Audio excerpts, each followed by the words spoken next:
computer up and ready, just in.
Hello there, how are you?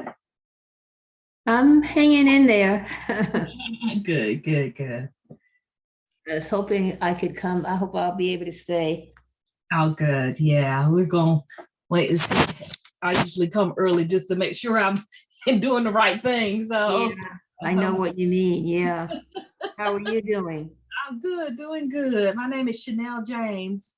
And I'm Charlie Flint. I'm with the LMS NAACP, but I fell a couple of weeks ago, busted my shoulder, Okay, and some days I just don't feel like doing anything but laying down. I But understand. today I said, well, it is on and off, I guess, because of the weather. But I said I'd better come anyway. I'm And glad I you came did. on early just like you to make sure that Make sure, I got the right thing. yeah, just to make sure, just to make sure. Mhm. Yeah. So where are you, Chanel? Um, Yeah, are I you? I'm in Guilford County. I'm in Greensboro, Oh, and okay. I'm I have a nonprofit called Community Ventures Inc., but I'm also a crowd fellow with the Southern Coalition for Social Justice. Oh, And okay. I've been working with the group Alamance for Good Governance, Mm-hmm. yeah, Mm-hmm. the local redistricting, and so of Yeah. course Anthony Pierce is a part of that. So, Right. Mm-hmm. so we are doing our best to get things started up. You I know. hope so. I hope so. I was selling see in my mind, these pills kick me out. Oh man. The guy running for the county commissioner, um, uh, uh, um, Sean.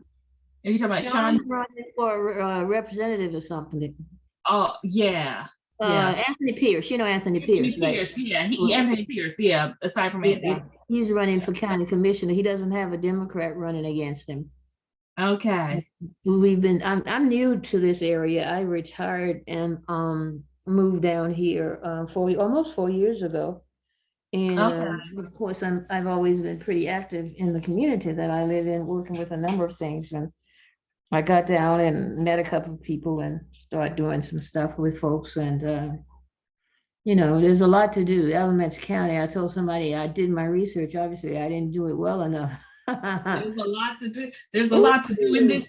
And if you look at Guilford County, there's a lot to do there. And then I also work at Forsyth County, and there's a lot to do there. There's a lot that but we got to keep up that good fight, But Yeah. And it's good that somebody like you are doing multiple counties, because that's what we're gonna do. We're gonna have to do if we're gonna make some changes. I Yeah. went to school. I mean, I know quite a few people. Well, I did. They've all gone or died. When I went to A&T, and then when I retired, I came back and I said, no, there's too much traffic here in Greensboro. I might as well stay in New Jersey if I'm coming to Greensboro. Right. But I'm not too far away, maybe 10, 15 minutes. I got two nephews, their mom, my former sister-in-law, and I have some cousins that live there too. So. Okay. Mhm. Yeah, there's a lot of work to be done here in Guilford County and all over North Carolina. And I tell people we have to really have a whole state perspective. Right, we do. We really do. I think one of the things that I've seen here in Alamance County is the demarcation between not just the geographical rural versus urban, because I don't see that many urban areas. I think it's Burlington, and they say Graham, but I don't see Graham as being that urban. I live out I live in a township. I don't live in Graham, but my address is Graham. I can't vote on any of the major, any of the elections, because I'm out, in the county. Yeah.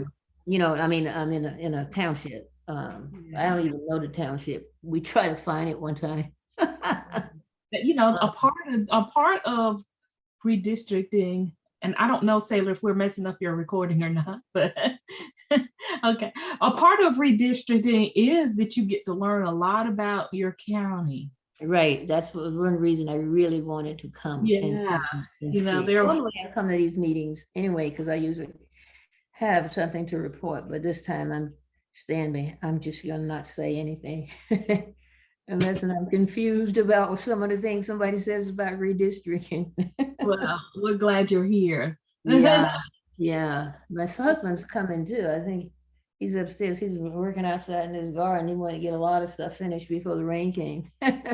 Well, I'm wondering if the rain is coming. I heard that it was. I thought one time today it was. We were at the grocery store, and I went with him because I can't do anything. He's been taking really good care of me. And I said, all right, I'll go with you. And then it started raining when we left out of the grocery store, just a shower, right? Got here, talking to my sister, and she said, is it raining? I said, it just started. And before we hung up, which was 3 minutes, it had stopped. And then the sun came out. So I said, okay, maybe we'll get some work done. Yeah, we got some work done. Mm-hmm. Yeah, maybe that's all the raining will get. But yeah. They said tomorrow is not going to be such a good day. Oh, I did not know that. I saw that on the work was it the weather this morning on Channel 1. I usually when we turn the TV on, Channel 1 comes on. I don't know why, but it always comes on first. And they were talking about it, so maybe some rain this afternoon, but tomorrow there were going to be some later in the afternoon. Yeah, I get you. Hi, Sailor. I added the slides from Alamance, the county commissioner stuff, onto the thing. So just so it all be in one. Awesome. Thank you. Thank you, Chanel. I appreciate it. And so I should have told you before, but Tanya Klein is actually going to speak. I'll do an introduction, but I didn't give you her name, but okay. I thought that would be a good to have that local person speaking. So that's awesome. I appreciate it, Chanel. It's gonna be great. It's gonna be great. You doing good? I'm doing pretty good. I'm feeling calm and relaxed here on a Saturday. Good. It's not raining here yet, so it's not raining here. Yeah. And where are you, Sailor? I am in Chapel Hill, and it's been Oh. threatening all day. Oh, okay. Okay. So Yeah.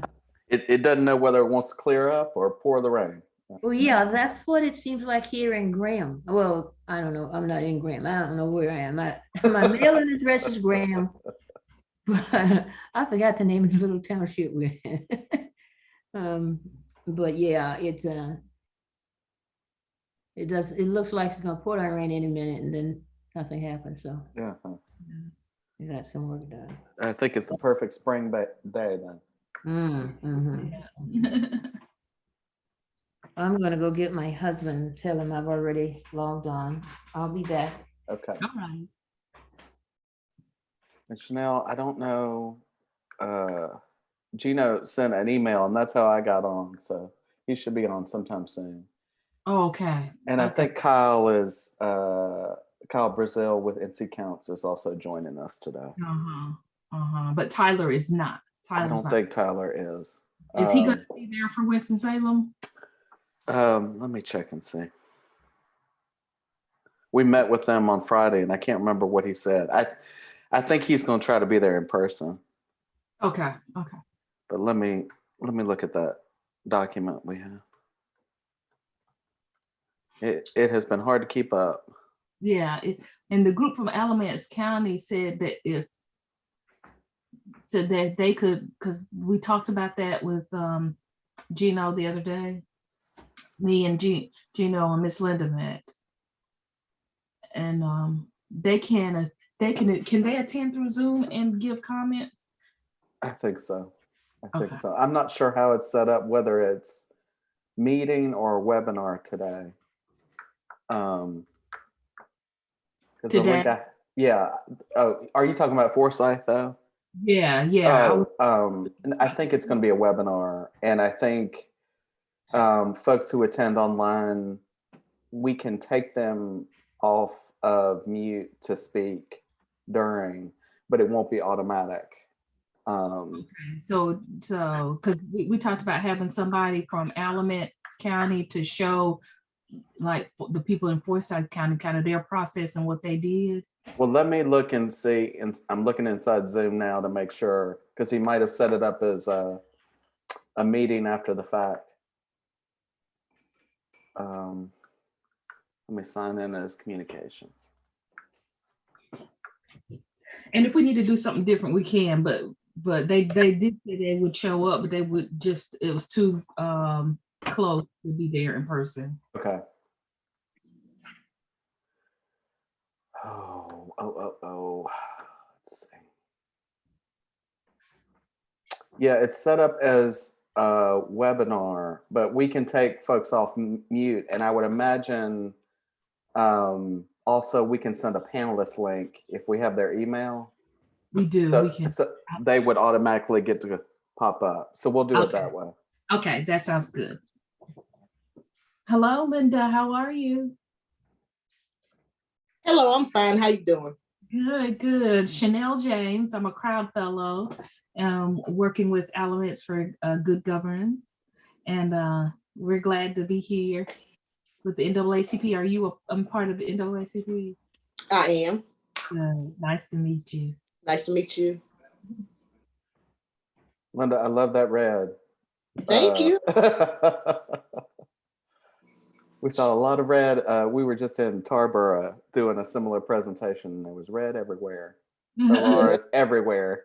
Yeah, that's a Mary Kay red stiletto lipstick. Let's just throw that out there. That's a Saturday look I like. That's Thank awesome.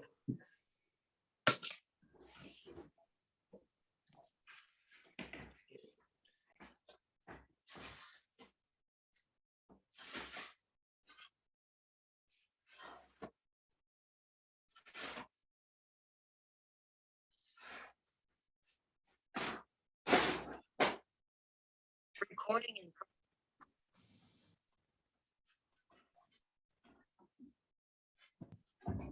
Hello, everybody coming in. How are you, Bob? Hey, how are you, Dr. James? I'm doing good for Saturday. Everybody's trying to predict whether the rain's gonna come or not, and we can't figure it out yet.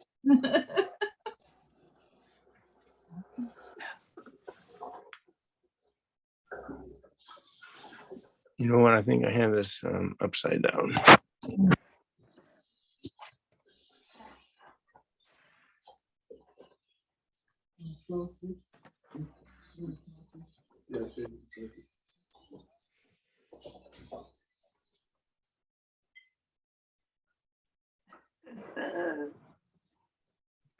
So Dr. James, my wife Barbara's joining me here today. Hi, Hello, how are you? Nice to meet you. nice to meet you too. We're both members of the NAACP. Okay, oh, good. Well, we've got an exciting presentation, so I'm glad we're doing this. Yeah.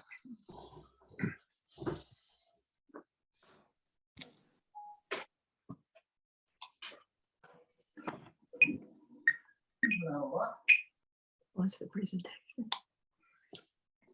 Yeah, she's. Let me see.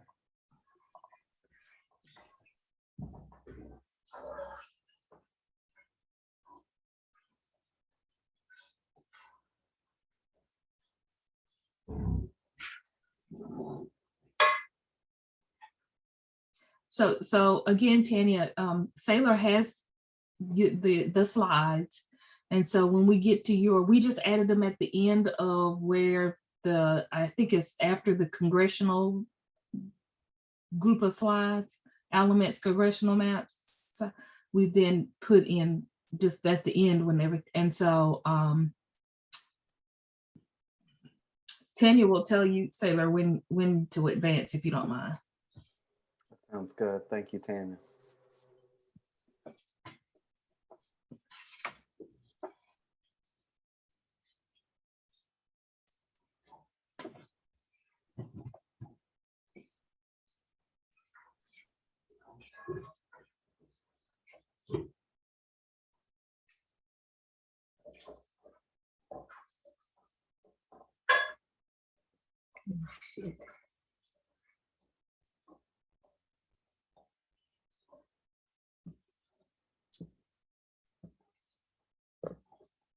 I had to sign in. Now it's gone. They're recording now, so let me. We had. No, this is the general meeting. Mhm. Yeah. Yeah.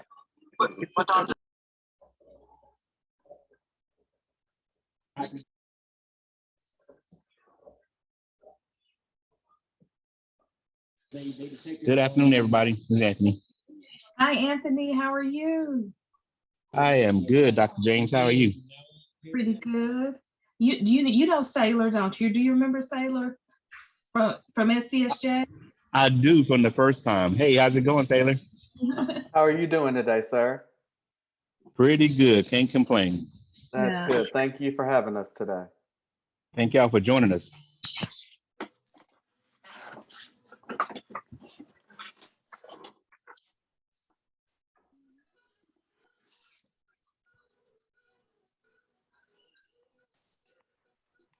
And Sailor, we may want to do a start out with them just and doing a little short introduction, because I do believe this is their regular meeting, right?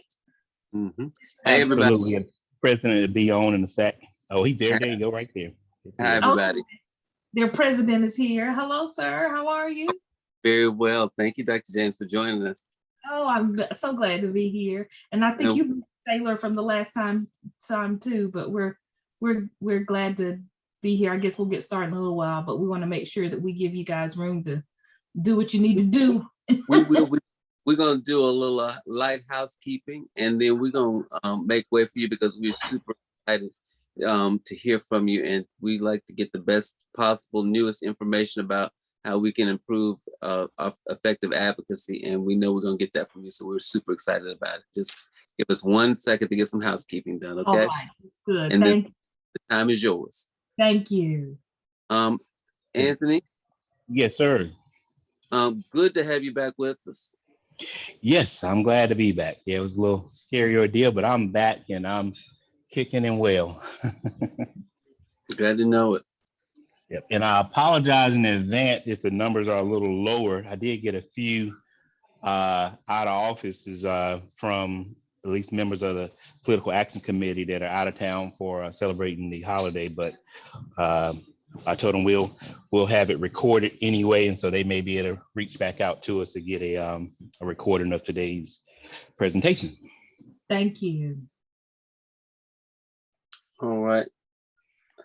Well, I want to announce to some members that one of our longtime members, Linda Dunn's mother, passed away. And so I want you to keep her in your thoughts and prayers and reach out to her if you get an opportunity to. Like Anthony was under the weather for a moment, but we're glad that he has rallied and back with us. Dr. Flint had accident and she is healing as I understand it, right on schedule. I think she had broken bone. Natalia is out, but she was not feeling well for the executive committee, but I think she's just got some Easter plans and she's not here. Anthony, would you give us a little prayer to start our meeting off with? Absolutely, no problem. Let us pray. Heavenly Father, we thank you for another opportunity to be able to assemble, Lord. And we thank you for everything that's about to transpire during this meeting, Lord. We thank you for all that was able to assemble. We ask you to keep your protecting arms around all of us and those who are under weather, who are healing, and who are going through bereavement. In your name we pray. Amen. Amen. Thank you. I want to first of all welcome everybody to the meeting and thank you for sharing your Easter holiday or Ramadan or Passover holiday with us. Thank you so much for thinking it not robbery to be concerned about the state of your community. Dr. Yarborough, you there? I am. Okay. Natalia sent out the minutes, I think, and shall we entertain a motion to approve the minutes? Yes, sir. We're ready. All right, the chair will entertain a motion. The chair will entertain a motion to approve the minutes from last meeting. Mr. Chair, I make a motion that the minutes be approved. Is there a second? Mr. Chair, I second. It's Anthony. Dr. Yarborough made a motion to approve the minutes. Anthony Pierce made a motion seconded that motion. The minutes are now open for discussion. Are there any corrections, deletions, corrections, or additions? Hearing none, I'll call the previous question. All those in favor of approving the minutes, make some sign of the affirmative. Aye. Those opposed have the same option. Hearing none, is the decision of the chair that the minutes are approved. Treasurer's report, Kathy. Mr. President, I'm traveling and don't have that information at my fingertips right at the moment. All right. Well, thank you for joining us, and we will pass on the treasurer's report until next meeting. Thank you. No problem. I do have one other piece of business that I would like to conduct. Linda Snipes reached out to me. She's interested in being a member of the executive committee and of chairing the housing committee. We've had that vacancy since I think Gloria Diab was the last housing chairperson a few years back. And so she's interested in developing that program as we navigate the intricacies of the housing crisis that exists as it is presently. The president has the right to appoint, but I always like to present my appointees to the executive committee, but we had a general meeting first. So unless there's some objection, that I would like to appoint Linda Snipes as the housing chair. If there's no objection, then she is so appointed. All right. One correction, Jose was the housing chair. Jose Algeria? Yes. Algeria? Okay. He had been in Iraq. Thank you for that correction. I love it when you're on the meetings, Dr. Yarborough. You keep me honest. So she's duly appointed. So without delay, I don't know how much longer, how long the presentation is, but maps are essential to our voting process, and understanding the maps and understanding how the strategy works to get folks elected who are going to vote for the community and make sure that we have fair representation in the community is so important to the whole overall voting process. That democracy, we partner with Democracy NC and the Southern Coalition for Justice to educate folks about it. And we have that presentation today from Dr. Chanel James. And Anthony, I'm going to toss it to you. You've been, as Political Action Chair, you've been working really intimately with these partners. And so I'm going to toss it to you for introductions. We'll come back at the end of the presentation and leave room for committee announcements and partner recognitions. And so I'm going to toss it to you, Anthony. Okay, well, good evening, everybody. Thank you, everybody, for joining, and definitely to our partners today that's going to give a presentation. For those of you that missed our first Map Our Future presentation we had, I guess it's been quite a few months back. Just to give you some flavor, it was right when they were looking at doing redistricting maps for North Carolina, and I'm sure many of you have been aware of the challenges that the state of North Carolina, and even actually all around the U.S. As it relates to fair mapping and making sure there's adequate representation.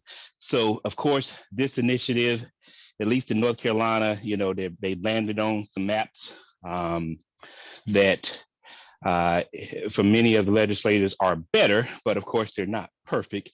And it opened up a dialogue and an opportunity to really kind of educate the public on the importance of fair mapping and the impact it can have when mapping is not fair and adequate. There's a couple initiatives, just to kind of remind everybody.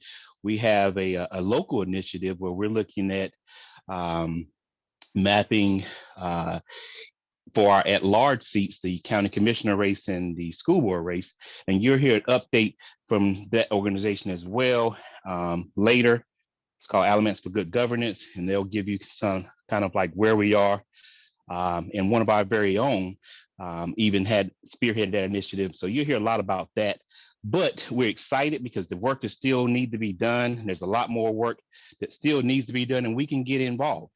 And so we're excited to have Dr. James and the two teams to present to us today, kind of where we are, give a quick recap, and then I guess where we need to go. So without further ado, we welcome Dr. James and the entire team. And I'm gonna turn it over to you and get out of the way so you can present in your own way what you have for us on this afternoon. So thank you again, Dr. James, all yours. Do you have rights to present?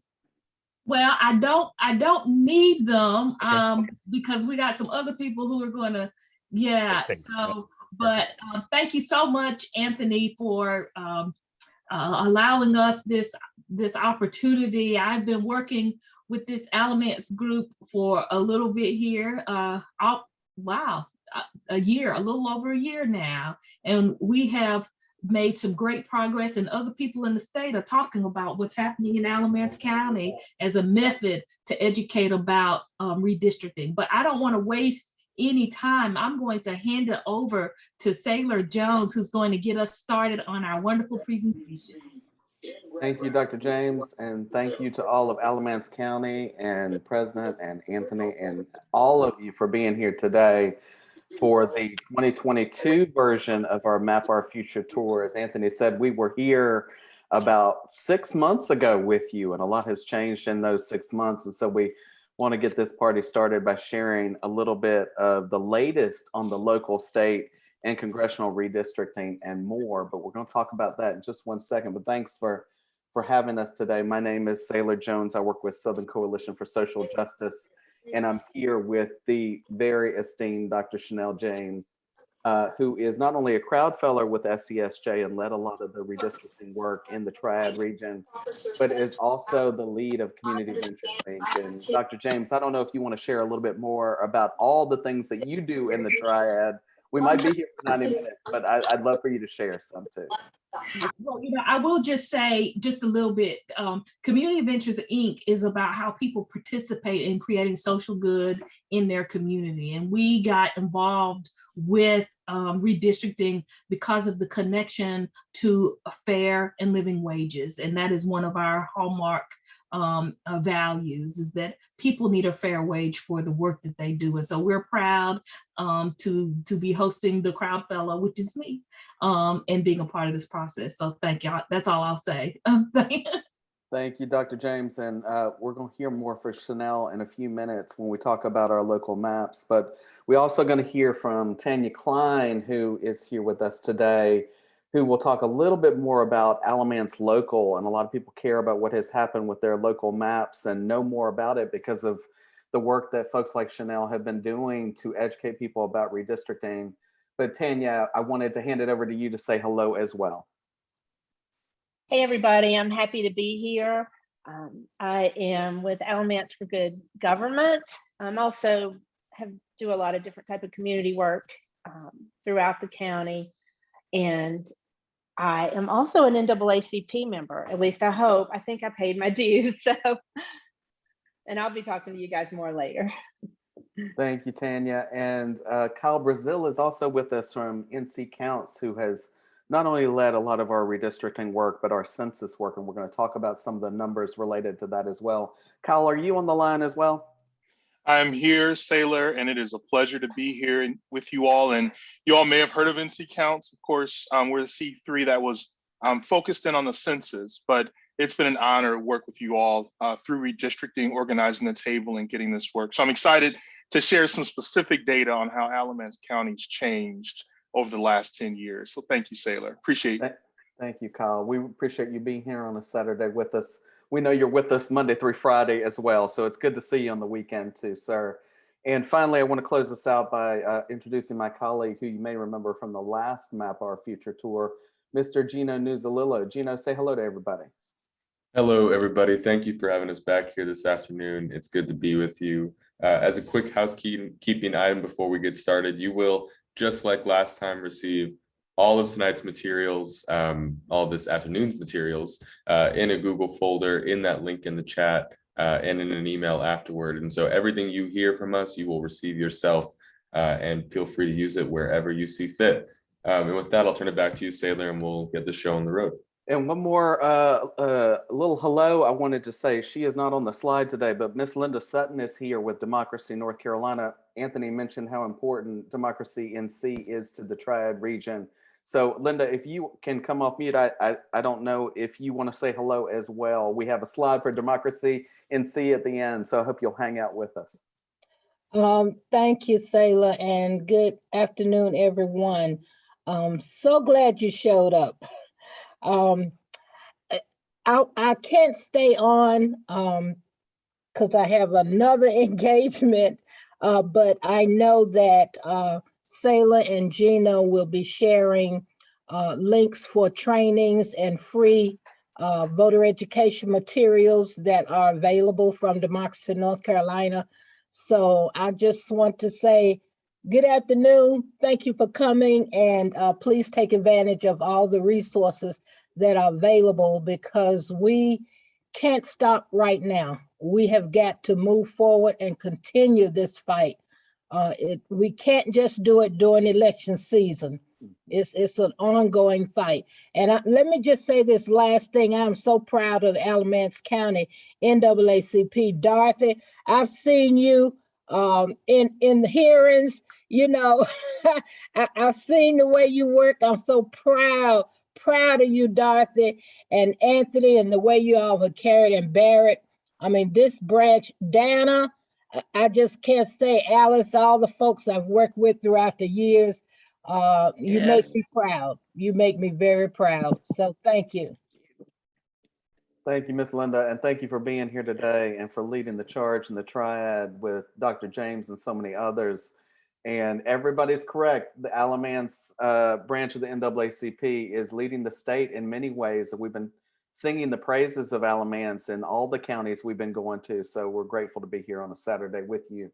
As we said, we're going to talk about the latest on local, state, and congressional redistricting, what it all means for the all-important elections in 2022. They're coming up fast, friends, in May. And what we actually, they're happening now. I actually requested my absentee ballot very recently. So we're voting, and what we can do together to make a difference moving forward. As Ms. Linda said, we will be sharing some links at the end in ways you can get involved beyond Alamance to be a part of this year's elections. And as Gino said, they'll all be everything you see here. You don't have to worry. You can sit back, relax, have a cup of coffee, have a glass of wine. Everything you see tonight is at scsj.org/Alamance22. With that, I just want to say a few things about how we do this. This is a very interactive event. We'll be asking for folks to drop information in the chat. Obviously, as you can hear, many people have come off mute already to talk to each other about what's happening in Alamance. We're here to listen.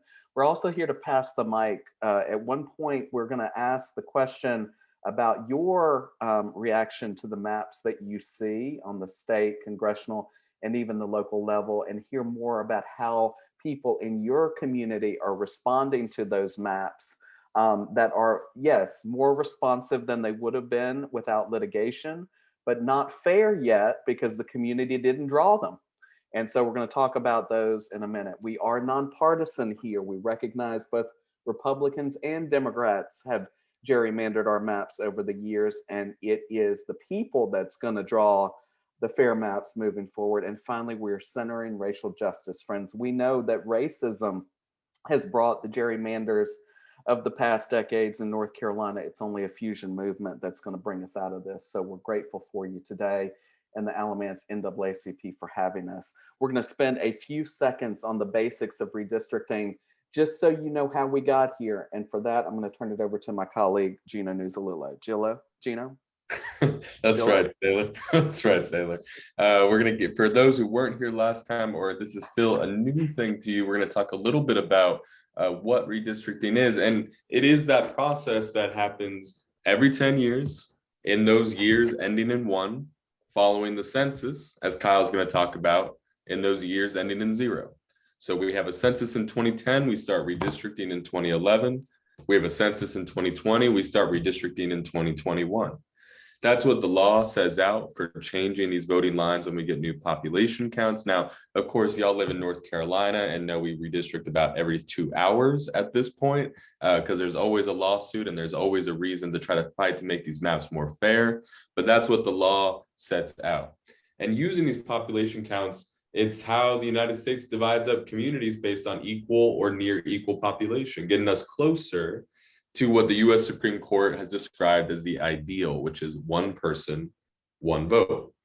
And beyond political representation, beyond equality in how our voices are heard, that we each have basically the same voice in electing each of our representatives, whether it's at the town council level or the congressional level, it's about a little bit more than that. It's about resources, because as Kyle will tell you, the census and the census counts helps determine how 1.5 trillion in funding gets distributed to communities in the United States every year. And it determines how those funds for schools and hospitals and other essential services are going to be allocated. It determines whether you have an elected official who picks up the phone when you need help and tries to find the answer for you. The kind of elected officials who are responsive to community needs, concerns, priorities, ideally come from those very same communities themselves and are accountable to them. That's what redistricting is all about. Now, part of the problem is that the people who draw them are the ones in power themselves, and that skews the process. So you might be asking yourself, like, well, as I was just explaining that, who draws these maps and why are they always so unfair? Why are they always so unresponsive to community? Well, on the local level, if you've got towns or city councils, boards of county commissioners, or boards of education, they're drawing their own districts. They're drawing their own districts to determine if they will continue to stay in power or not. Determining what kinds of voters will be in their district. And when we get to your maps, we'll show that a little bit more clearly. But on the local level, sometimes even elected officials have city or county attorneys or sometimes outside law firms helping them draw these maps. But on the state and congressional level, the North Carolina General Assembly draws 3 types of districts. One is the North Carolina House districts. You've got 2 in your county, 63 and 64. North Carolina Senate districts. You've got also one that takes up the entirety of Alamance County. And then your US congressional districts. Part of the exciting thing we're talking about today is that Alamance is in a completely different congressional district now than it used to be. And we'll talk a little bit more about that in a moment. But it's important to know who draws, because that's who we are advocating against. That's who we are trying to make the point, as so many of you did in the fall, that we need maps that are more responsive to our community, that take into account communities of interest, and actually allow us a competitive chance to elect somebody who feels accountable to our votes. Now, there are a few protections in this process. They have gotten a little bit weaker over time, but they still play an important role in making sure that redistricting is not only as fair of a process as it can be, but also a racially equitable one. So the main protection here that we're talking about is the Voting Rights Act of 1965, designed to prevent systemic and widespread voter discrimination, at the time predominantly by Black communities in the United States, but now, especially in this cycle, the Voting Rights Act is extending its protections to Latino communities, to Asian American Pacific Islander communities. And so it's designed to prevent against discrimination and the diminishment of voting power for predominantly communities of color all across the country.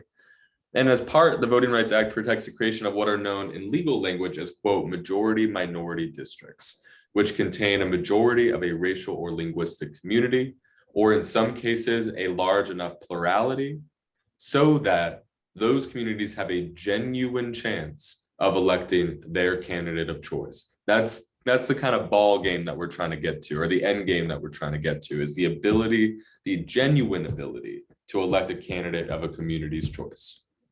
The other protection that that is just part of the U.S. Supreme Court and what they decided in the 60s is this principle of one person, one vote, that there has to be equal population among these districts in order to not violate the 14th Amendment to the United States Constitution.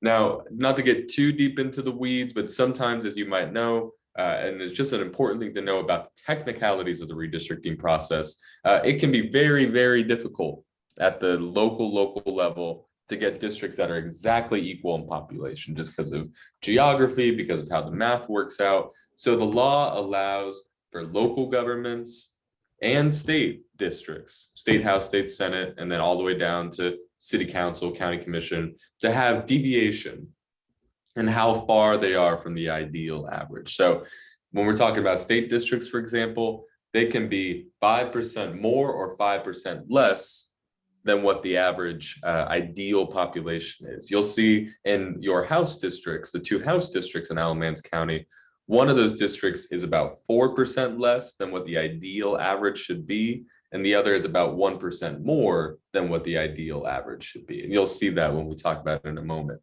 But the important thing to know also is that for your congressional districts, they've got to be nearly as equal as possible to each other, not even off by more than a few people, really, when it comes to balancing the congressional districts. Now, to get a little bit more into the numbers that drive redistricting, I'm going to turn it to my friend Kyle Brazil from NC Counts, who's going to share some slides himself. But if you've got any questions as we are continuing, we'll try to have some time at the end to answer them. But if you've got them while we're going and you don't want to lose them, please make sure to drop them in the chat. My fingers will be moving fast like lightning, and I'll try to answer and talk with you in the chat as well. But for now, I'm going to turn it to my friend Kyle. Thank you, Gino. And it is, again, a pleasure and honor to be here with you all this afternoon. I want to share some information regarding the census and walk you a bit through the background here in the data. We really do not get to redistricting until we've conducted a full and accurate census. And that's really where NC Counts came in this last cycle. Getting organizations mobilized to go in and make a complete and accurate count in some hard to reach places, And counting everyone in our nation was crucial, right? And so just as an example, right, this is tied to congressional seats and the number of congressional apportionment across the country. And so New York is a great example. This last cycle, they lost the congressional seat because they failed to count. It was 89 people. So this is important. This is also tied to funding. But I think one of the important things, most important things for you all to recognize, and we all already see it, as maps are redrawn, as we go through the redistricting process, I think the question we can often ask ourselves, are those maps being drawn in a way that's responsive to the population shifts?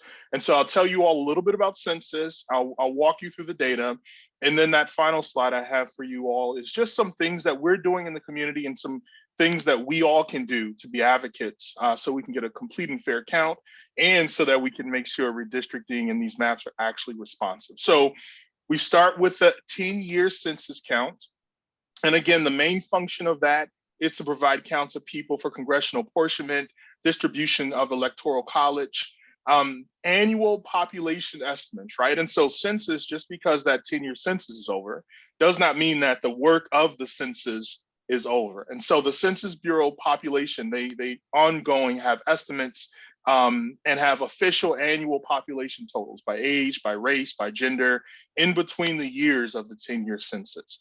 We also have the American Community Survey. And that is a survey that comes in after the census to really dive down and get additional social, economic characteristics of our population and of the US. And so some of that background information and that data that we will hear about over the coming years, it may not be from the census, it may be from the American Community Survey, but it's all a part of this process. And then of course, the big thing for me, of course, is how we distribute funds, right? How FEMA funds are distributed out and how those are allocated. It's all about making sure that the economic census and looking at on the national, state, and local levels, what is going on with industry, what's going on throughout our nation. And so there's a lot of information for the census. And as we all may have heard, right, between 2010 and 2020, there was a 9.5% increase of North Carolinians. And so our current population is right around 10,400,000. We almost gained about 1 million folks over the last 10 years. Now, that wasn't even, as you all will see, across the board. 51 counties actually lost population, but 49 counties they gained. And so this could be, you know, as we've seen in history of our nation, folks move to where the jobs are. Folks are leaving the rural areas, and we'll get into those details here. Fastest growth rate is in our urban areas, in our cities. We saw increases in Triangle, Charlotte, Wilmington, right? And of course, we've got the star for Alamance. So we saw the biggest growth, the biggest population growth percentage-wise in our urban areas. And we saw the largest decline mostly in our rural areas, in the Sandhills and in the Northeast. So it's important, right, as we see these population shifts, and then we get into the data of this is how these districts now look, right? Are these districts reflecting these shifts in population? The other component of this is race and ethnicity over the last 10 years. Now, a large component and a large piece is that as we look at the question that they asked for the 2020 census, it was vastly different from what they've asked in the past. And so as you'll see on the census inquiry form for question 6 and question 7, just as examples, you know, you'll see, for example, they're able to tease out now and have North African and Middle Eastern folks from those areas in their separate category, where in the past those categories may have been incorporated into white. And so there's different ways and differing ways of asking these questions. And so for that reason, we think some of the questions change the way those populations are now looking. But any way you cut it, we see a decrease in white population, and we've seen that decrease since 1990 coming all the way to 2020, 5% decrease over the last 10 years. we've seen a percent decrease for African American population. Now, I'll tell you, when you actually look at the number of African American folks in North Carolina actually went up, right? But when you look at it and compare it to the other groups, the percent has gone down by 1%. So it's the way those numbers work. And we've seen a huge increase in our Hispanic communities and our Asian American communities. And so the fastest alone groups, and again, multiracial, 245%. A portion of that is people now are able to pick more than one category. And so multiracial, that group alone grew so much because of the change in the way the question was asked. And you see how those racial groups over time in the last 10 years have grown there. And then which racial groups grew the fastest alone or in combination? Again, getting back to the question and the way the question was asked this last cycle, indicates a little bit along the lines of why some other race grew so much, but we do see overall a large increase overall for percentage-wise groups going up, but mostly African American, Hispanic, and our Asian American communities growing as well. And so for Alamance County, and I only teased out one city here, but just to give you all a sense of the population growth, Alamance County, as you saw in that other map of North Carolina that showed Alamance County is one of the counties that's growing. Population increase of about 20,000 over the last 10 years, right? So growing from 151 to 171. Burlington population, right? Just as an example, also increasing. We saw an increase in our urban areas. So this is on par and in that trend. We saw changes in race and ethnicity for Alamance as well.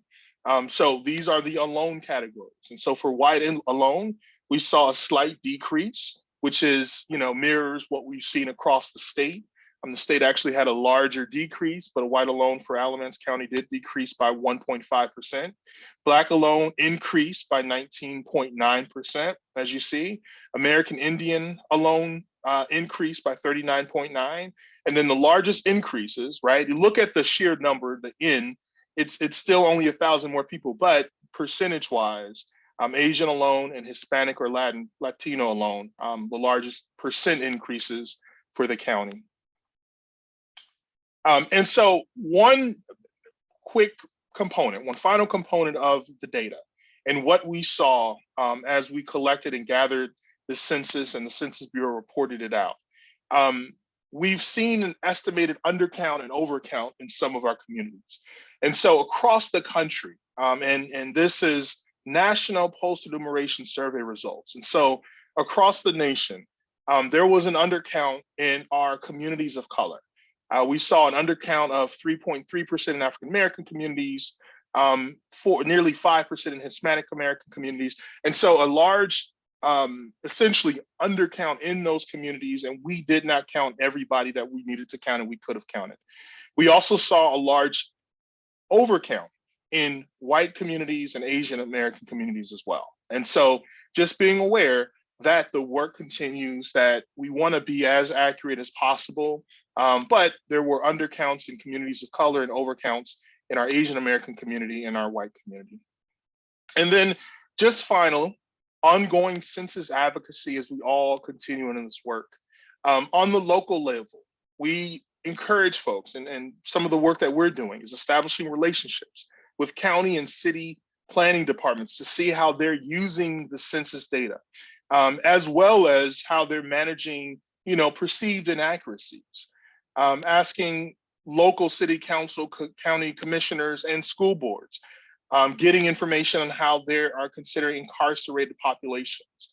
And I'll note that prison gerrymandering is real. It happens across the country and it happens in North Carolina. And prison gerrymandering, it's one of those things where you may have a prison population.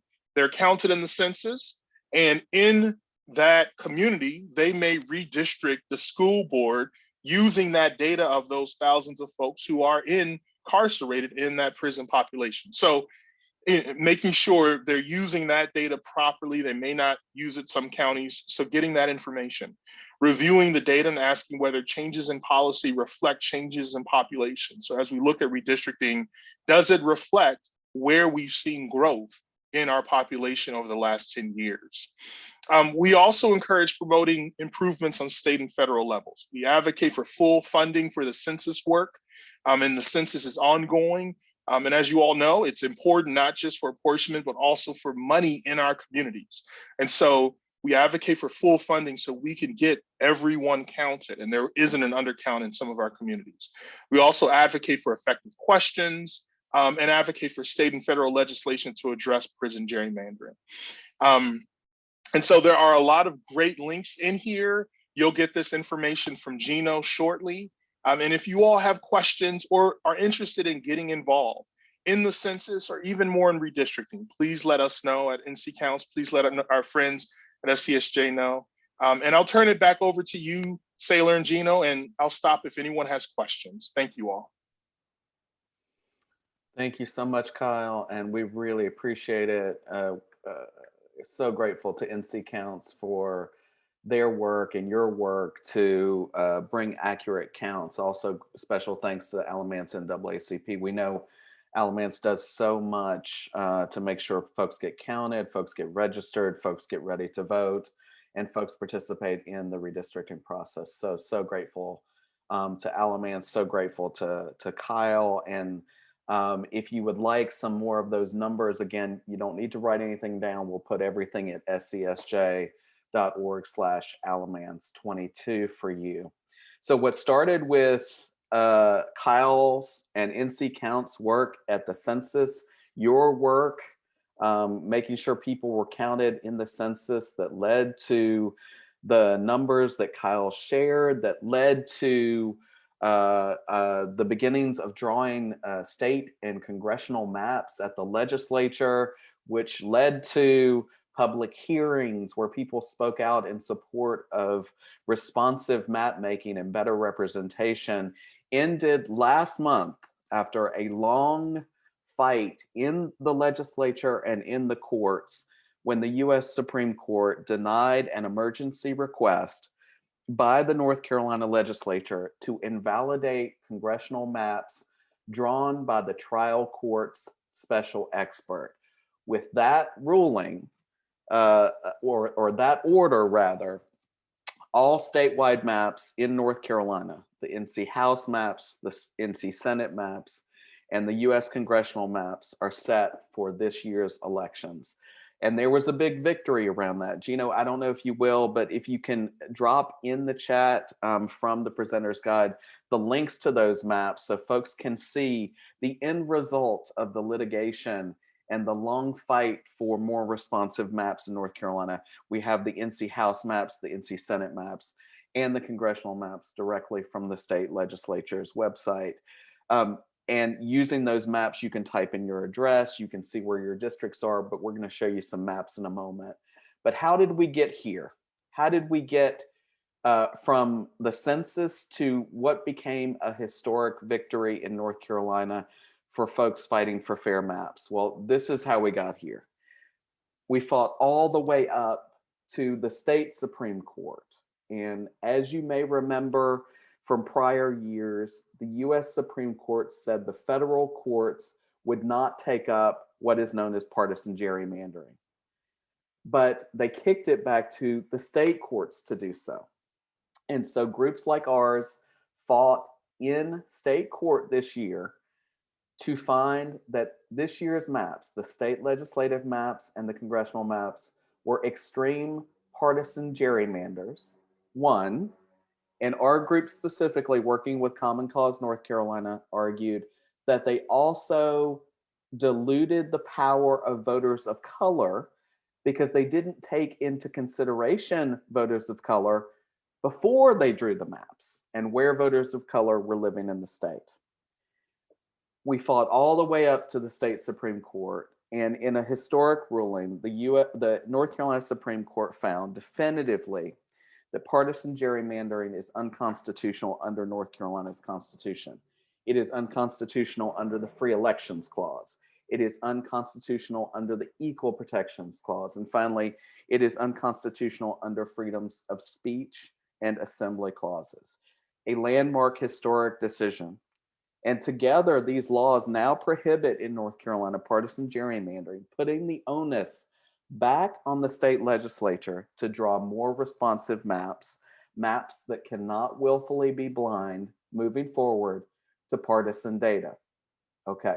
Lawmakers must also actively, based on the North Carolina Supreme Court ruling, analyze what districts are needed to prevent vote dilution of voters of color now as well, reaffirming earlier state court rulings saying the same. So together, these rulings were historic. They will mean changes moving forward for the way the North Carolina General Assembly draws maps, no doubt. So that's the good news. The bad news is that the maps coming out of litigation are far from ideal. They were not drawn by you. They were still drawn by legislatures or the courts and not by the people. And the congressional maps, based on the North Carolina Supreme Court ruling, are interim maps, meaning they are temporary. They will only be used this year and they will be redrawn next year. The state legislature has also threatened to redraw the state legislative maps in violation of the prohibition against mid-decade redistricting. And so redistricting advocates on this call, our work is not done yet. In fact, it is far from done. And in North Carolina, it seems your work is never done in the fight for fair maps. But we want to just make it clear, the maps are set for 2022. The fight will continue in 2023 for fair maps. And I'm so happy we are together for this fight moving forward, because none of us want to do this alone, and we need to be in this together. So we wanted to just share that information before talking about your maps. And Tanya, before I turn it over to you, I just wanted to say a few things about the Congressional, House, and Senate maps, just really briefly. So let's talk about the Alamance House districts before we get to the local maps. So for your House districts, your representation, and I always get this wrong, I know Representative Hurtado is in District 63, and because I'm a fan of Greece, I always say Representative Dennis Rydell, but is it Riddle or Rydell? Anybody free to come off mute and tell me?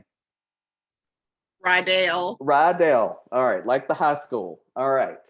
So a fan of Greece wins. So Representative Rydell is in District 64. Representative Hurtado is currently in District 63, as you can see. From the 2019 maps to 2022, a little bit more compact, a little bit more contiguous here. And in your House maps, our GIS experts tell us that Glen Raven and Swepsonville were added to House District 63. The demographic breakdown remains similar. Both districts had a 1% increase in their respective political parties from 2019 to 2022. And we say 2019 and not 2020, 2011 rather, because we've been litigating these maps for a decade. So they were redrawn in 18, we had these in 19, and so we went from 19 maps to 2022 maps that you'll be voting in this year. For the districts, both are white voting age population majorities, and there are just slight changes in the demographics here, and we highlight where those basic changes are in District 63 and 64 in the House. So you will get this slide to be able to study it, the demographic changes there. Kyle talked a little bit about the population numbers that contributed to some of these voting age population changes there, but you can see both Republicans and Democrats went up a tick in House District 63 and 64 moving forward, but very similar districts here in 63 and 64. We're going to talk a little bit about how the community is responding to the House districts. Let's talk briefly about the Senate districts as well. In Alamance County, Senate District 24, Senator Amy Galey. All right, let's talk about this. For the Senate district, the district also changed in the counties that included it. It used to have all of Alamance and part of Guilford that included McLeansville, Sedalia, Witsit, and part of Forest Oaks. It now has Randolph with Liberty, part of Staley and Randleman. The district increased from 2019 to 2022 in its Republican share. It went from 52% Republican in the district to 58% Republican, and saw a similar increase in the white voting age population, 63% to 67%. So some correlation there in the voter share. Now, we're also sharing with you this data so you can see how Democrats changed, how the white voting age population changed, Latina, Black, Asian, and Native Indigenous populations changed as well. But a large rise in Republican population in that new district as well. Let's talk really briefly before we go local on the congressional map. Now, as you know from those population changes, we added a 14th district, necessitating our congressional districts to shift a piece, and we're almost at 10.5 million folks in North Kakalaki, making us the 9th largest in the country. So here we went from the 2019 maps to the 2022 maps. Now for the congressional districts, big changes there. The district changed significantly in the counties included. Person and a fraction of Caswell are all that remain the same of the old district. It is now Alamance is with Orange, Durham, and Granville counties, going all the way up to Oxford at this point. The previous district also had part of Chatham, part of Lee, Randolph, Davidson, Davie, and Rowan. And demographically, the district switched a bit from a strong Republican to a strong Democratic percentage, going from 65% Republican in your 2019 district, District 13, to a strong Democratic district. You're 66% Democrats now, friends. Both are majority white voting age population still, though the new district isn't as strong in that population. It went from 73% to 56% white voting age population. So bigger changes on that congressional level. And we're going to talk in a minute to some of y'all locals about how the community is responding to the state legislative and congressional changes. And you're going to get these demographics as well. They look great in church, Tupperware parties, book club as well, and on social media. But I want to go hyper local here. And for that, I'm going to turn it over to my good friend, Tanya Klein. Tanya. Thank you, Saylor. And thank you for all that great information to Saylor and Gino and Kyle. And for the shout outs to Alamance County. This work is not easy work. It is long and we are in it for the long haul. And as Linda mentioned, it is ongoing. And y'all excuse me, I have got a cold today, so I may have to clear my throat some. But I'm Tanya and I'm here with Alamance for Good Government. And we are working to collaborate with the community around education on, it's a little different than what we've been talking about because we do not yet have districts. So we're looking at education around at-large versus districted election systems. So our county is changing, as we just learned from NC Counts, and this work can help the community move forward in the future. Our organization, we're in this, like I said, for the long haul, but today we're going to share what we've been up to and then how you can participate in this process with us. So next, I'd like to focus on some local history, which many of you are aware of, and I believe she is on the call today.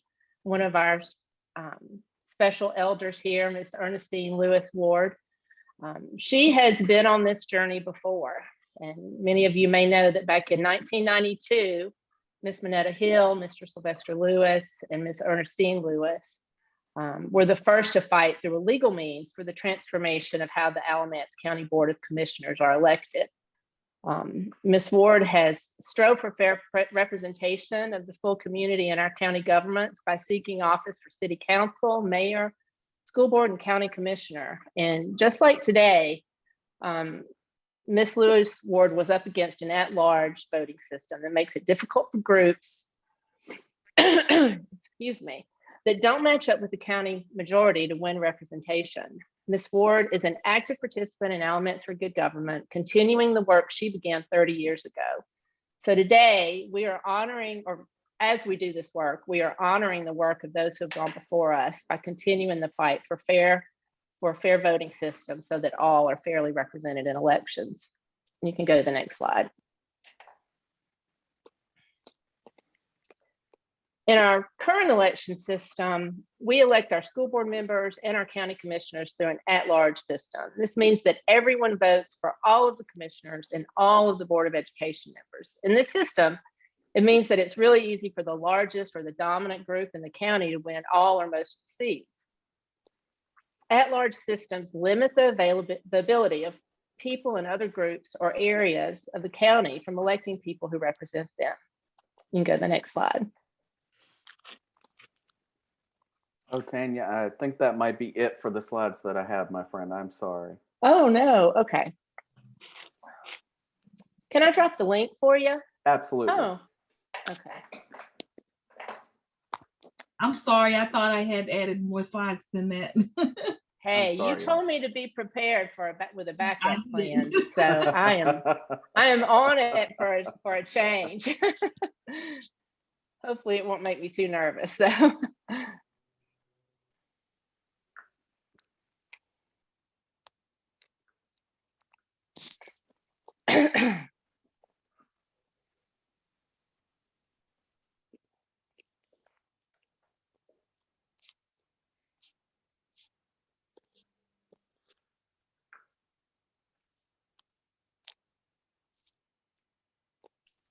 There we go.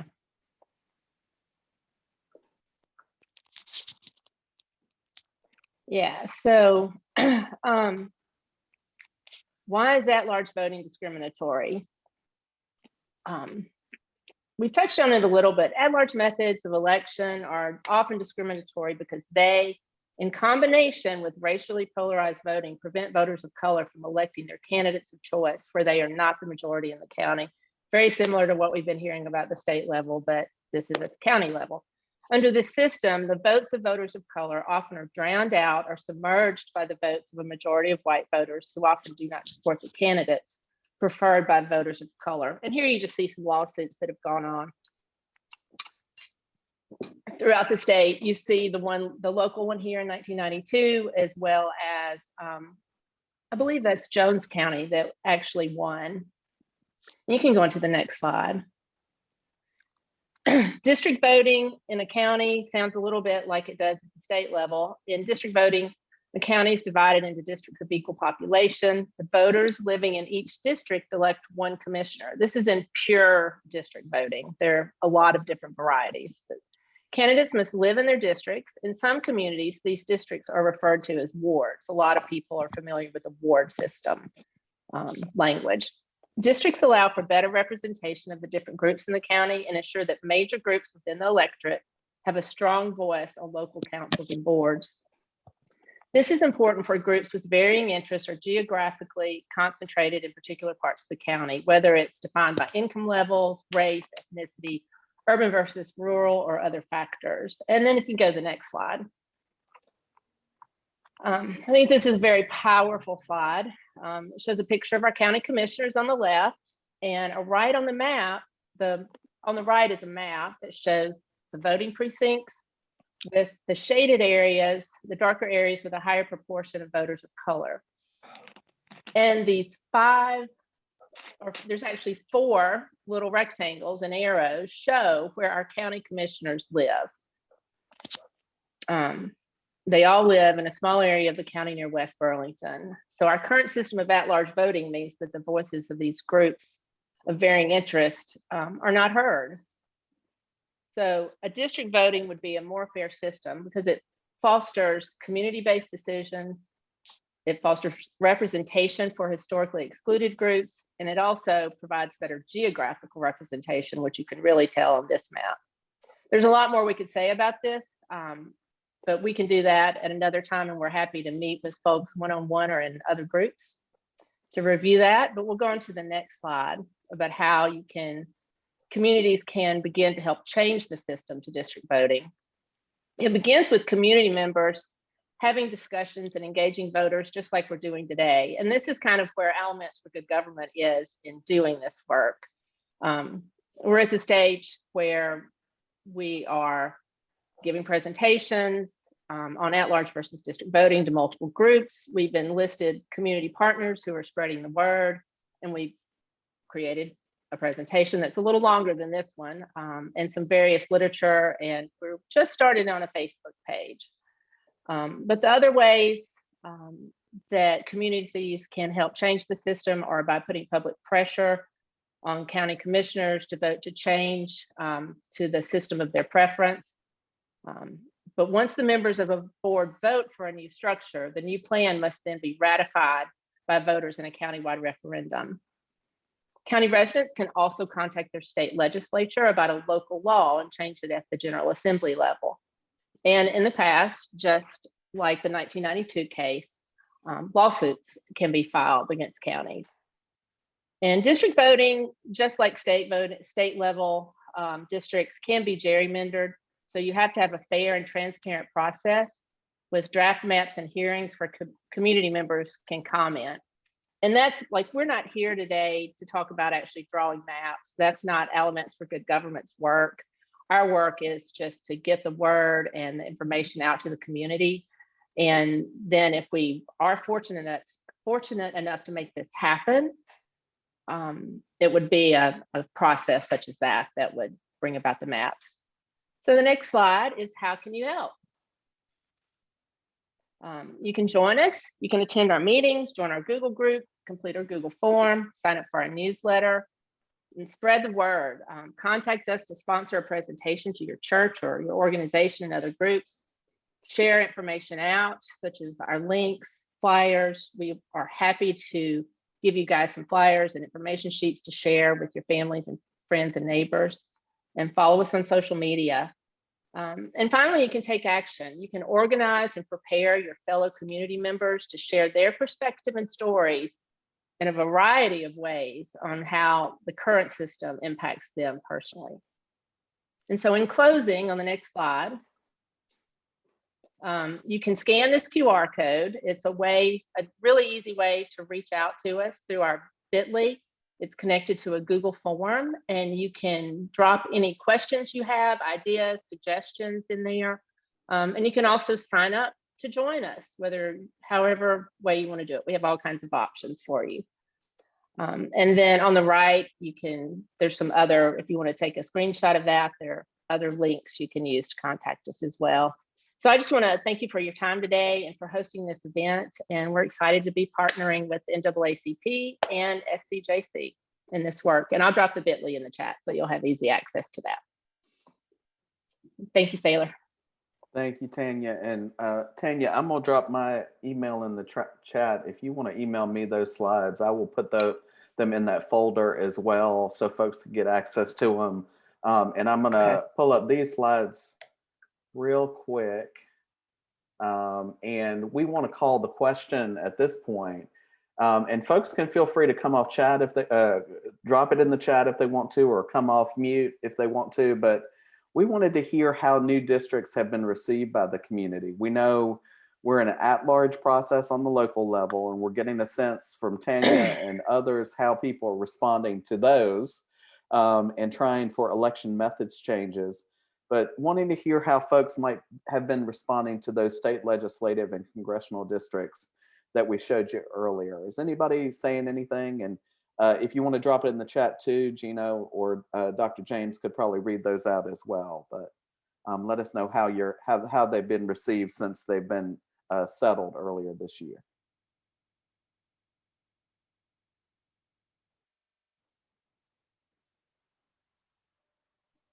And maybe I can help a little bit in talking with different people in the triad together. I think people are wholly confused about what the maps mean. We have not yet mentally fully connected with the changes.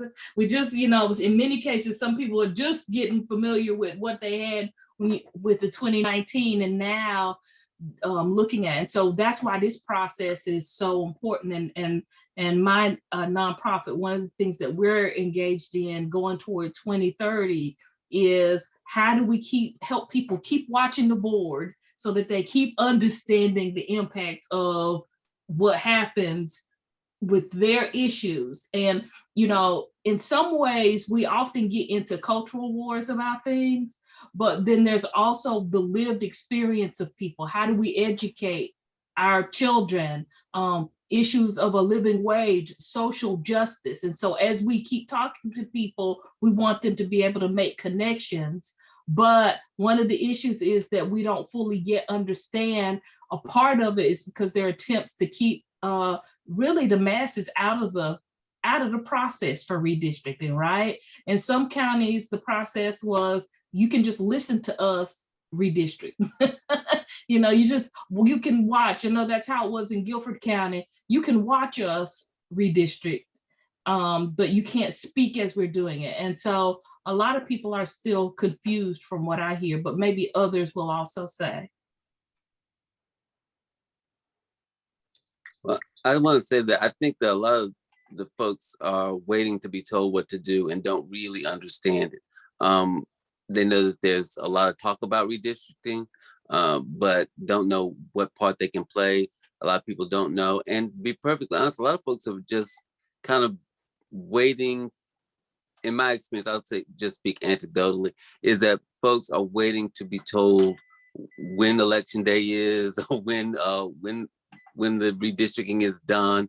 A lot of folks who do vote regularly don't get into the weeds of the electoral process. That, you know, I run into people all the time who say, no, I'm not going to vote in the primary. I'm going to wait and vote in the big election.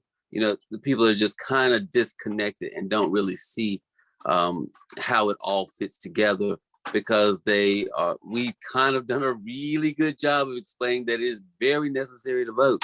And so folks are focused on when election day is, and, you know, when early vote is, and they kind of don't pay attention until it's too late to participate in discussion about redistricting. And so I think the kind of work that we are undertaking here is necessary to explain to people the intricacies of how to fully participate in their own government.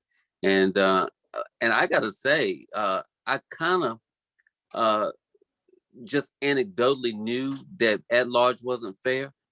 It was eye-opening in just this moment to watch those maps and to really see how disproportionately unfair an at-large system is. You know, I knew that a friend of mine calls the Alamance County Commissioners the White Citizens Council. It's hard to get minorities elected. It's hard to get people who are left of center elected. And when you look at the map, I had no idea how closely, residentially, how close the people who are on that the county commissioners are. It's not even just unfair to minorities, it's just geographically unfair that all the people come from the same part of the county. Yes, I will say we realized in working with Alamance for Good Governance, we realized early on that was one of the most powerful maps out of the maps that I drew, was the one showing where people live compared to where the representatives lived. And then the other thing, President Brown, that I think is very important, not understanding redistricting almost makes our votes invalid. And I hate to say that because I don't want people not to go vote, because you still have to vote. Everybody, and I'm going to, and if you don't have materials, Ms. Linda Sutton can help you get materials that will into your community. You can drive somewhere and meet her. She'll give you a carload full of stuff that you can get out into your communities. And you really need to do that. I'm going to do that next week when I go over for the Foresight thing, is to get some materials from her. But what happens when the day that you open your eyes and realize that some people are banking on the fact that they can draw districts in a way that it doesn't matter how many of you get out and vote, you will not have an impact. And it's not just good enough to see it on the local level in what's happening in Alamance County, but you got to watch the whole state. Because when when people are voting, say in terms of what happens with education or the laws that may one day put one of your neighbors in jail, it is the representatives from the whole state that are voting on that. So it's just not how your little piece is shaped, but it's how fairly represented the whole state is, because those are the voices together that will make a decision. And so it kind of scares me that we have not had enough full kind of understanding and education about districts. And that's what I think Alamance for Good Governance is kind of do, which is why I think you're a good example for other counties. Because if we can get other counties to actually do what you guys are doing and have a group of people targeting redistricting on a continuing basis, that's where we need to be. And Tanya, Dr. James, Chanel, I'm so grateful for that map. It is the best illustration. Chanel, as you said, it is the best illustration probably in the state right now of how at-large districts are eroding the voices of communities of color and also eliminating the geographic diversity we need in our local governance.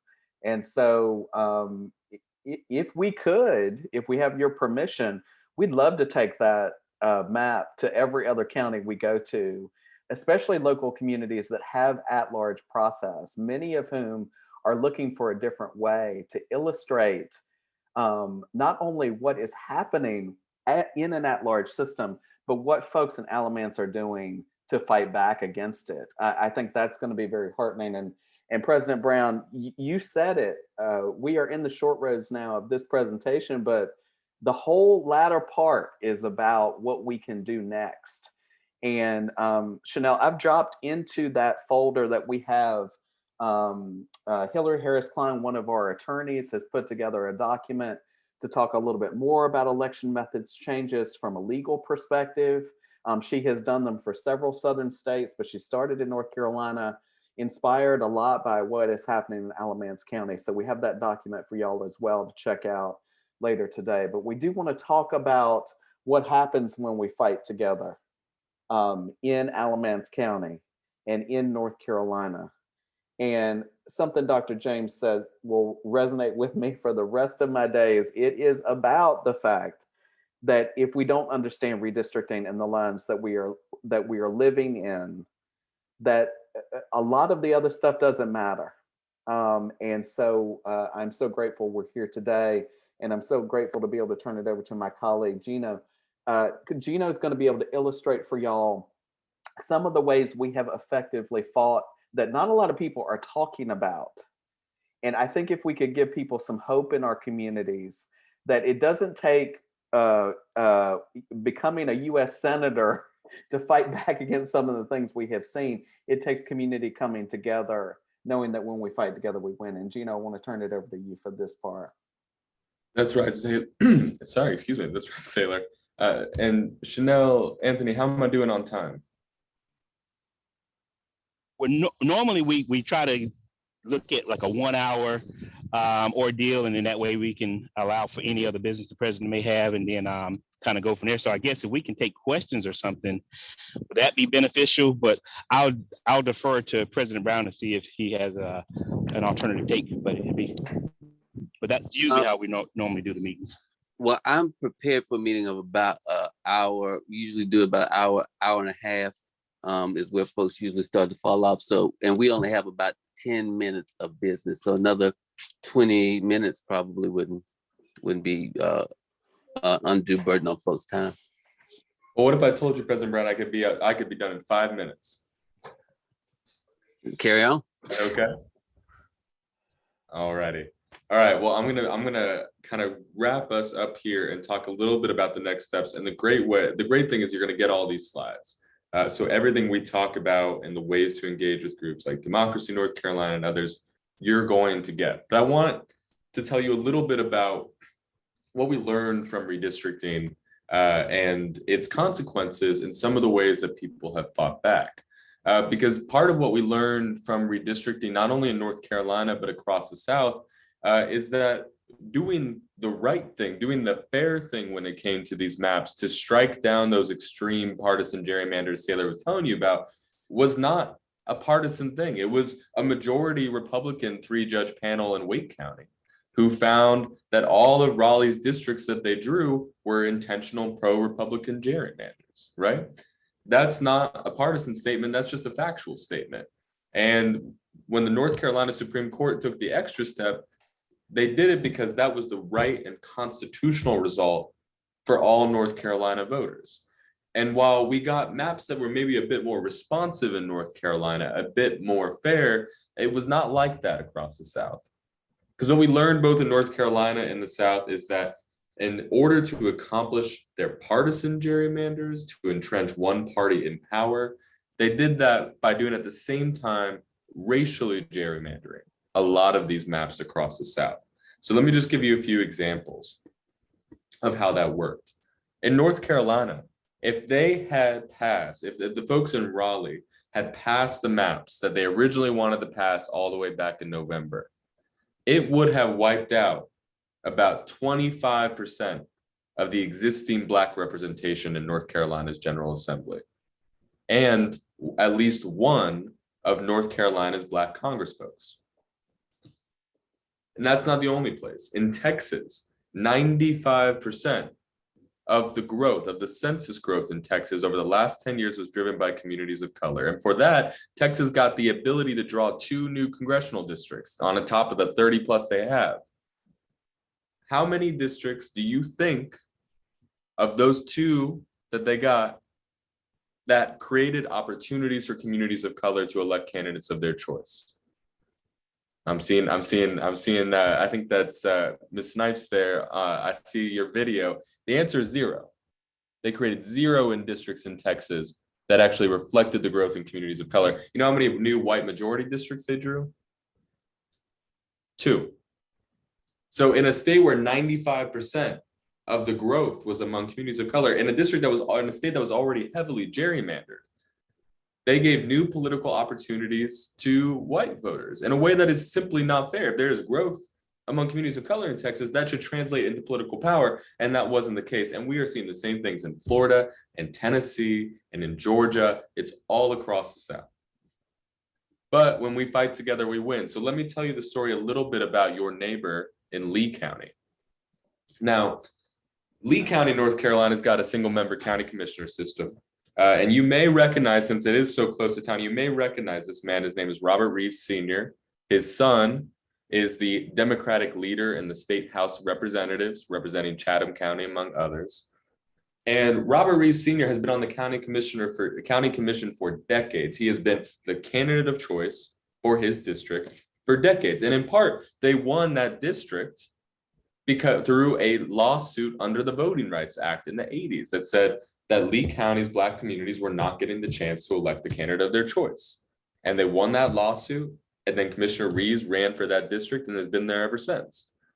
But now we're redistricting in a world where Section 5 of the Voting Rights Act, I told you a little bit about the Voting Rights Act earlier. We used to have a key protection called Section 5. It was called the pre-clearance requirement. It meant that anytime a jurisdiction in the South, including in North Carolina, wanted to change their voting rules, the federal government had to approve. That went away in 2013 because of the US Supreme Court. So this was the first time that they could do redistricting without having to get it approved by the federal government first in Lee County. So what they did is they went after Robert Reeves because he had been a thorn in their side, and they wanted one of their own in that seat. So the county commission put forward a plan. His opposition put forward a plan to create a district that had more white voters and more conservative voters. And even though local activists reached out to us at SCSJ and we worked together on a legal letter, one of those scary legal letters with a law firm logo in the header to say, don't do this. It is not fair to communities of color in Lee County. They went ahead and did it anyway. And they passed a new commissioner map that would have made it pretty much all but impossible, for Commissioner Reeves to win his seat again this fall. And in fact, they had a white and more conservative candidate waiting in the wings to run against him.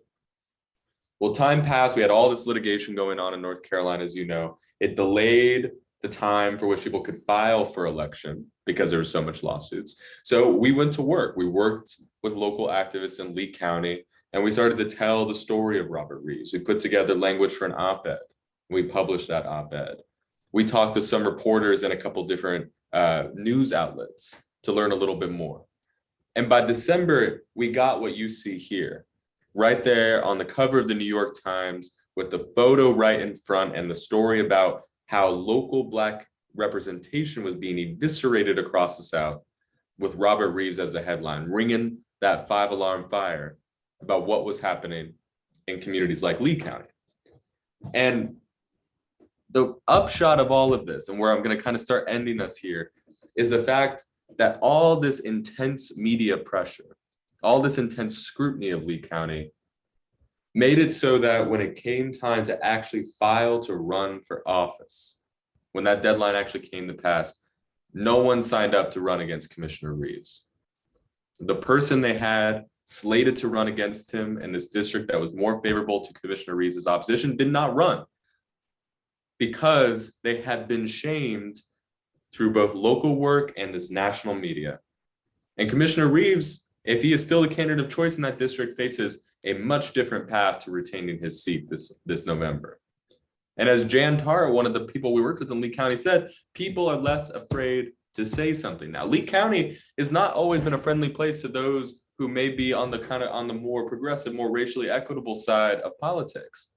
But now that group there, because they have won here, are emboldened to keep working all the way until November. We're going to Lee County in June to give this exact same presentation. And that's what we say when we fight together, we win. This is just one example of many across the South. And now I want to finish up because I know we're pushing a little bit on our time. So what I want to let you know is that you've got 3 important dates coming up, as I'm sure y'all know, that we're gonna have to talk to voters about, that we're gonna have to mobilize about, that we can do locally. We've got the primary election on May 17th. Folks are really voting in these new districts. We got to remind folks of the importance of voting in the primary as well as the general. So that's coming up on May 17th. Early voting starts April 28th. When are you getting together with folks to go to the polls? Maybe it's on the first day. Maybe it's on one of those Sundays for early voting, right? You then have an opportunity with your election budget, right? Part of this elections process, part of strengthening our democratic structures at the local level is by advocating for fully funded elections. And good news, we are giving you a handout in this Google folder that gives an overview of how to engage in that budget process locally, how to engage with your local board of elections officials. And it's the same kind of advice and advocacy toolkits we're bringing to places like Halifax, Johnston, Watauga, and counties all across North Carolina. So there's an opportunity to advocate for better elections budgets, to have more early voting sites, to pay poll workers better. And that can happen in Alamance County like it's happening in other places. And finally, we've got a general election on November 8th. And that's going to be another opportunity for us to mobilize folks, educate them about the new districts, but also bring them into the fold, bring them into the Alamance County for Good Government's work, bring them and make them members of the Alamance County branch of the NAACP, whatever it might be. But educating voters, engaging voters, and then reminding them that it's a year-round process, that there is no off-season when it comes to the democracy maintenance work that we do, just like Ms. Linda said at the very beginning. So I'm going to leave it there because I know we're hitting the end of our time, but you'll see in these slides, and Saylor will give you a brief look at them, ways to engage with Democracy North Carolina, ways to do kind of on a deeper dive like you're already doing in Alamance, ways to engage with us at SCSJ. And if you've got any questions, we're going to put our contact in the chat. You can reach out to us for assistance at any time. And we're also happy to take any questions that you have now. Sorry for going a little bit over, President Brown, but I appreciate your generosity in letting us do so. And thank y'all for your time today. I know it was a lot, but we really appreciate it.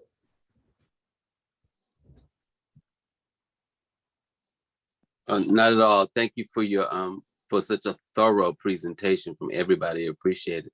I think also I gotta just say that having a good understanding of what the maps look like will help inform the candidates who decide to run. I know we've had candidates who ran thinking that if we could just turn out big numbers in majority minority precincts, we could get, improve the diversity. But if you look at those maps, if every single person in those precincts showed up to vote, we still wouldn't have the numbers without making inroads into other parts of the county. So it affects how we strategically look at candidates running for elections too.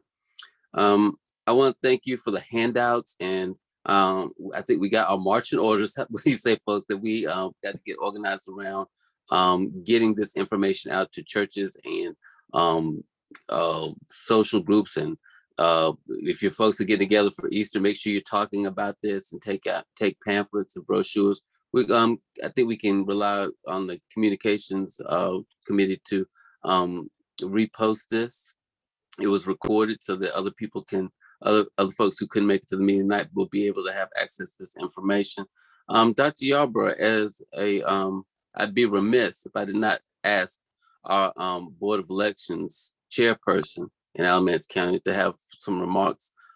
If there's anything we need to know about, well, everything that we need to know about what's coming up in the election cycle, poll workers, recruitment. The floor is yours.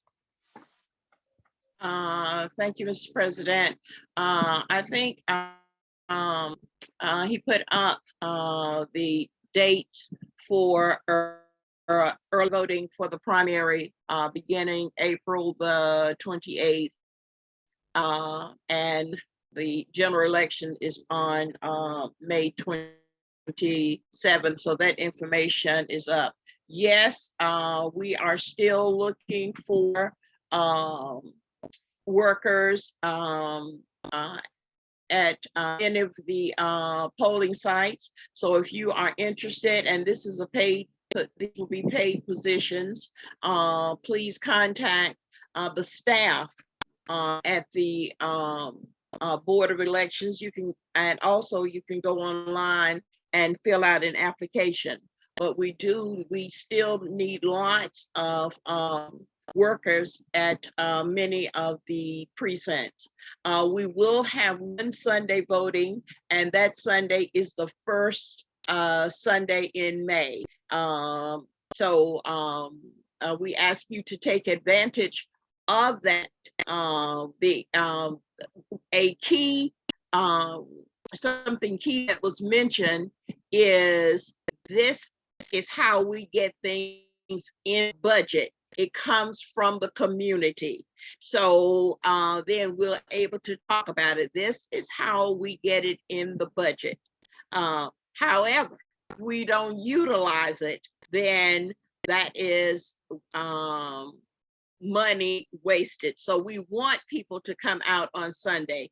This board works diligently to respond to requests from the community. I have another board member here, Dr. Homer Ashby, and I just like if he would unmute. And Dr. Ashby, is there anything that I have left off and if you please just take a moment to share.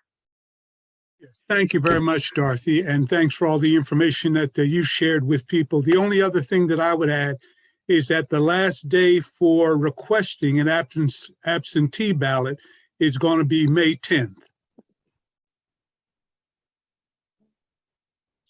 And the last day to register, April 22nd. Right. But they can't, but please keep in mind, please tell people that they can do one stop. So you can register and vote on the same day during the primary. But as far as filling out applications, that stops on April the 22nd, Mr. President. So I think that's all we have for now. And Mr. President, I think I did see a few minutes ago that Bob Bird's hand was up. I don't know whether he had a question and we didn't recognize. I did see his hand up. No, thank you, Dorothy. I didn't have a question. My computer somehow automatically added that raised hand and I took it down. Thank you. Mm-hmm. Mm-hmm.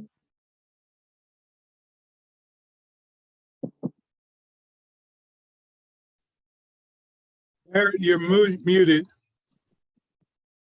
Oh, thank you, Dr. Yarbrough, for keeping me honest again. I didn't see the hand, but I appreciate you pointing that out. I'm glad you got it sorted out. And thank you, Dr. Ashby, for adding to that. I was going to recognize you because I want to just take a moment of personal privilege to say that I'm so proud of the work that this branch does. We, back when Dana Courtney was political action chair, we started attending the Board of Election meetings. Nobody ever attended. They didn't have seats for people.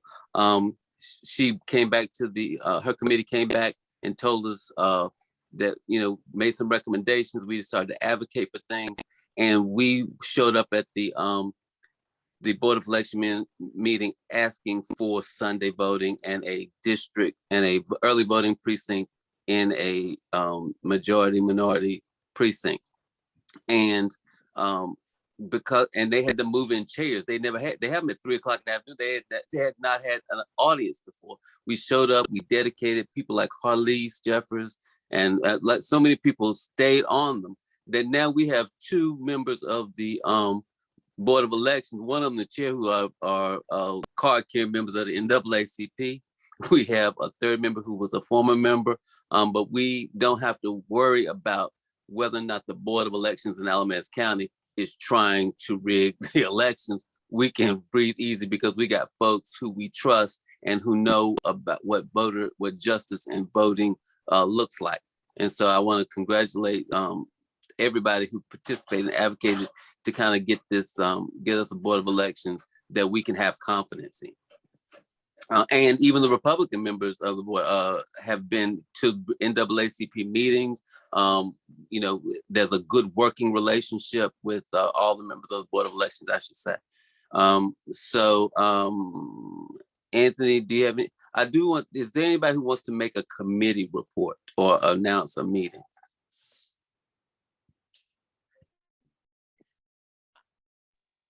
I'd like to announce that the Democratic Women will meet the 3rd Tuesday, and that the executive director, Dawn Hurdle, will be the speaker, and she will be there to give additional information about voting, the process, and I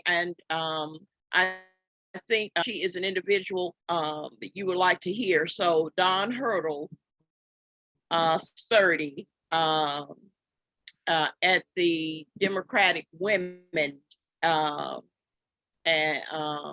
meeting, and she has already spoken to the Republican women. So I just saying that she's moving about the county. Okay, thank you. Lynn, well, do you want to go ahead and announce the education meeting? And if you have not been to education committee meeting, Dr. Yarbrough conducts a clinic on how to conduct a committee meeting. It is filled with people who are decision makers, who are knowledgeable, and how we can all work together to advance diversity in education in Alamance County. Do you want to go ahead and announce that meeting? We meet the 3rd Wednesday at 5:30 and hope to see you there. We are going to talk about the Leandro Project again. We are talking about diversity. We will share with you the information that we received from the superintendent and the director of diversity and where we're going from there. So that will be 5:30 Wednesday. All right, thank you. May I just say that, again, we, as a member of Board of Elections, can't say a whole lot about the redistricting process and so forth. So as a citizen of Alamance County and a member of this community, I want to say that looking at some of those numbers today, when they gave the show the diversity, it helps me better understand, and I guess I have to say it again, all of those numbers that Bob Byrd has been putting up for years. I mean, so the numbers are new to us. What we need to do is look at them and understand them. So they're not new, So I am so glad that he's on that committee as well. I mean, I've just seen those numbers year after year after year, and the changes by community, by precinct, by the whole 9 yards, which is strictly nonpartisan because he puts up everything. So this is a nonpartisan comment. So I just appreciate him doing that. So that helps me and then others better understand who we're going now. Thanks. Yep. Absolutely. Thank you. My phone died. I've switched to the Alamance NAACP. Arlene, oh, this is better. I'm on the computer. I can see hands and everything. Arlene, go ahead. No, I just need clarification. When Dorothy was giving out some dates, I put down that the early voting begins on April 17th, but in the chat, April 28th. I said April 28th. General voting is May 17th. Okay, thank you. All right. Anthony, is your hand up? Yes, sir. I was just going to give just a quick plug for the Political Action Committee. First and foremost, thank everybody that has been attending our meetings the first Wednesday of every month. These two organizations here definitely work hand in hand with our Political Action Committee. And there's a lot of work that needs to be done. We're getting out a lot of information and trying to educate the public on the importance of just voting in general and registering to vote. We have had several voter registration drives over the last few weeks. And like Dr. Yarbrough mentioned, there is a deadline for voter registration coming up, but it doesn't mean that you can't register. You just have to go to the one stop and do it all at that time if you want to cast your vote in the primary. But the biggest push is we want to make sure people don't sit out the primary, because we've educated those that the ballots are different. So if you pull a Republican ballot, it's a little longer than the Democratic ballot. And if you're unaffiliated, you have the opportunity to choose. And not many, well, there's been quite a few voters that are unclear on just how primary elections work. And so we've been trying to educate people so they can be a part of the process and don't sit out their primaries, because they are critical, important as well. And then make sure they have the resources that they need. And so highly encourage you to go to the Alamance County Board of Elections website. You can see the ballots and kind of what they look like, what to expect, or connect with your local party, and they should be able to assist you as well. Or feel free, if you need more information, we would love to have you first Wednesday of the month, every month at 5:30 via Zoom for now, and we can talk more. As always, I am recruiting. We need more people because there's a lot of more work to get done across the county to educate people. And we even have grant funding to help do that. So look forward to hearing from me. Any questions, feel free to reach out to me online or via email or even via phone. Thanks a lot. All right, thank you, Anthony. And to reiterate what Anthony's saying, understanding the primary voting is so important. If you remember, what's the name?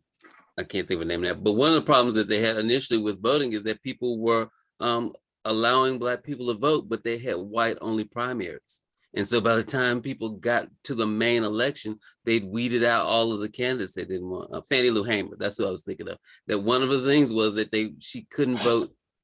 They wouldn't seat people in the precinct delegation, and crucial to that, her struggle was that they had white only primaries. And so we kind of forget that the primary is where they kind of weed out who gets to the main event, as it were.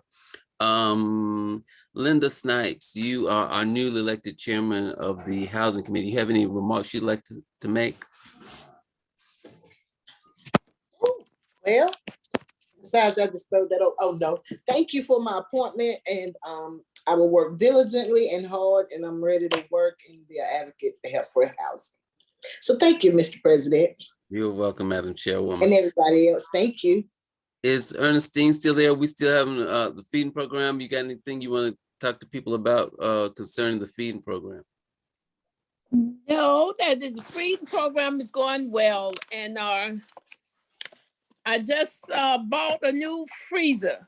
I had 2 old standards, so I wanted an upright, and just getting in place. We're doing good, but I did want to say something about this primary, and I don't know who is on the line, who is not on the line, but we have to do something about. I'm doing something for my precinct. I'm making up a flyer for our precinct to let people know, and we're going around in the community, let people know this primary is important because we have an Afro-American running for the Senate and for the House of Representatives. And people don't know that. And somehow we got to get the word in the community so people can get out. But I'm not doing it on the NAACP. I'm doing it on the Democratic Party because, I have to be specific.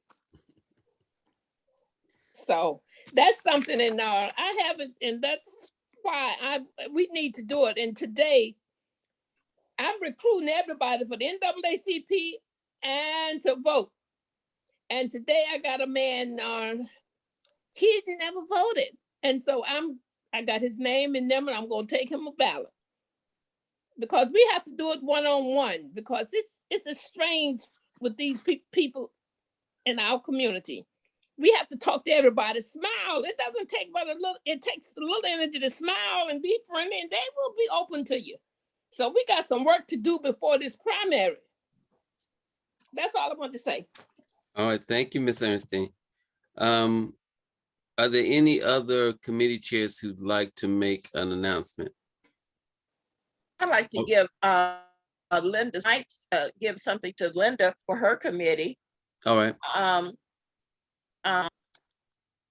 In the past or the past few several months, through the COVID funds, we have been taking applications for renters, and they have been assisting people who were paying rent, and they were paying rent for them along with the light bills, water bills, and so forth. Now, Linda, it's that those funds are available for homeowners who may have fallen behind with their mortgages.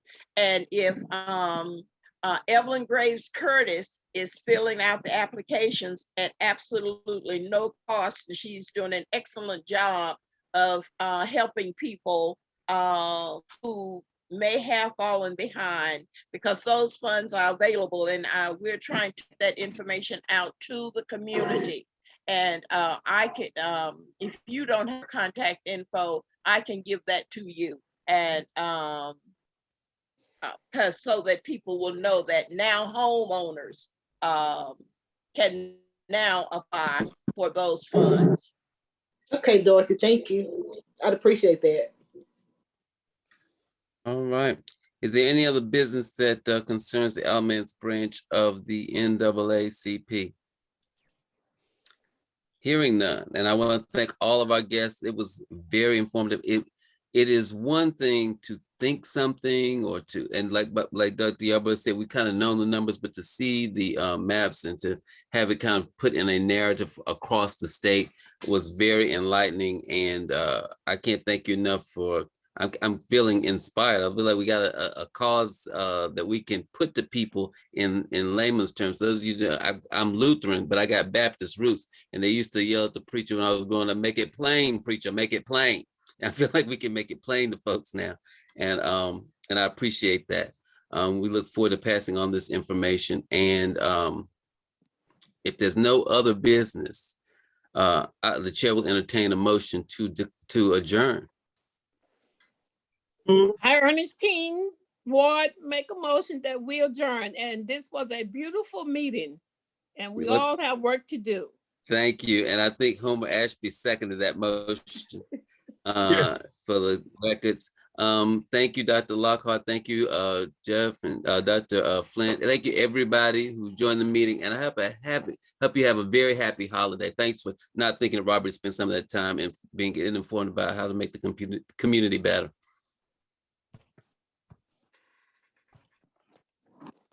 Thank you, everybody. You know?